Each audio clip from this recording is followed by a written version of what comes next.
لله الواحد القهار العزيز الغفار، والصلاة والسلام على رسوله المصطفى ونبيه المرتضى محمد عبده وحبيبه وخليله الهادي إلى دينه المرزق المختار، وعلى آله وصحبه الأبرار الأخيار، وعلى من تبعهم بإحسان على تغير الأحوال والأطوار. وبعد، فأيها الإخوة الكرام، موضوع حديثي اليوم هو التقوى.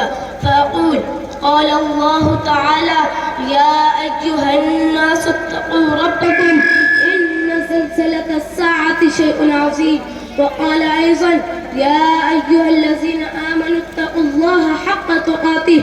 وقال: يا أيها الناس اتقوا ربكم واخشوا يوما لا يجزي والد عن ولده ولا مولود هو جاز عن والده شيئا إن وعد الله حق فلا تغرنكم الحياة الدنيا ولا يغرنكم بالله الغرور.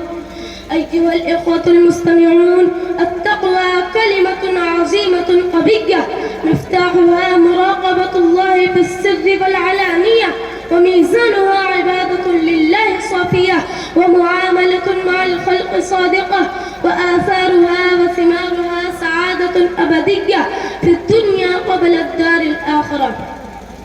عن المقداد بن خالد رضي الله عنه قال: صحبت النبي صلى الله عليه وسلم في حجة الوداع، جلست تحت منبري يوم أن خطب الناس فحمد الله وأثنى عليه ثم قال: إن الله تعالى يقول: يا أيها الناس إنا خلقناكم من ذكر وأنثى وجعلناكم شعوبا وقبائل لتعارفوا إن أكرمكم عند الله أتقاكم. لا فضل لعربي على أعجمي ولا لأبيض على أسود إلا بالتقوى. إذا جمع الله الأولين والآخرين لميقات يوم معلوم نادى الله تعالى: عبادي إني جعلت لكم نسبا وجعلتم نسبا ووسعتم نسبي ورفعتم نسبكم. قلت لكم إن أكرمكم عند الله أتقاكم، فأبيتم إلا فلان أغنى من فلان وفلان أقوى من فلان، فاليوم أضع نسبكم وأرفع نسبي. أين المتقون؟ اللهم اجعلنا منهم يا أكرم الأكرمين.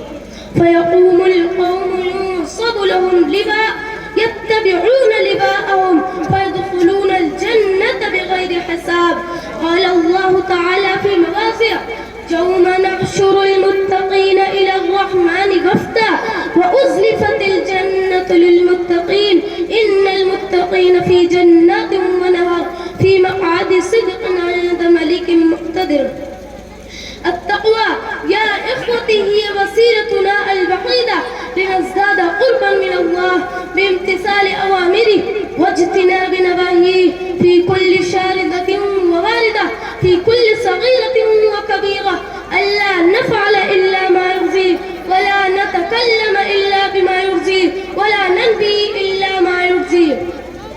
قال إمام المتقين سيدنا محمد صلى الله عليه وسلم: اتق الله حيثما كنت وأتبع السيئة الحسنة تمحوها وخالق الناس بخلق حسن.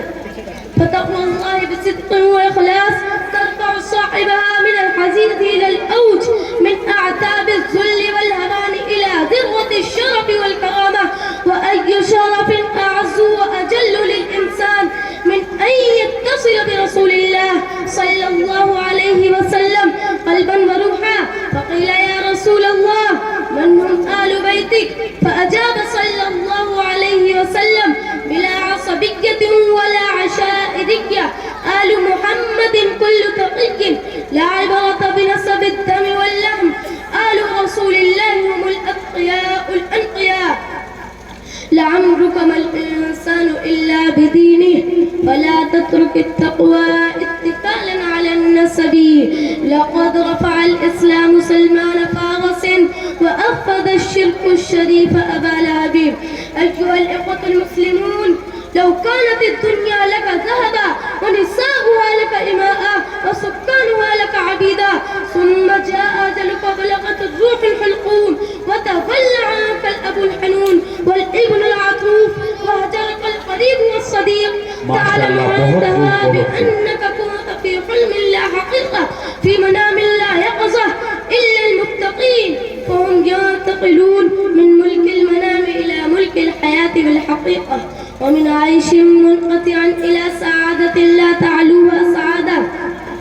عن قميل بن زياد قال دخلت مع علي يوما إلى المقبرة لما أشرقنا على ساحاتها نادى قائلا يا أهل القبور يا أهل الوحشة والبلاء ما الخبر عندكم أما الخبر عندنا فقد اقتسمت أموالكم وفزعت ثرواتكم وتزوجت نساؤكم ويتمت أولادكم ثم التفت إلي وقال يا قميل لو أذن لهم بالجواب لقالوا إن خير الزاد التقوى القبر صندوق العمل وغدا يأتيك منه الخبر.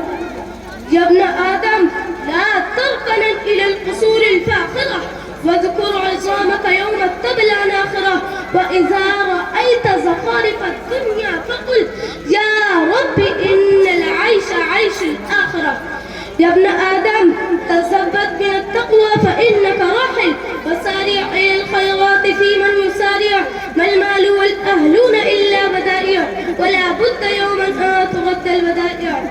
أكتفي بهذه الكلمات الموجزة جزاكم الله خيرا وأحسن الجزاء وآخر دعوانا الحمد لله رب العالمين. बहुत खूब माशाअल्लाह, बहुत खूब, बहुत अच्छे लबो लहजे और बहुत अच्छे अंदाज में अरबी में इस बच्चे ने तकरीर पेश की है। अल्लाहुम्मा ज़िद फज़िद।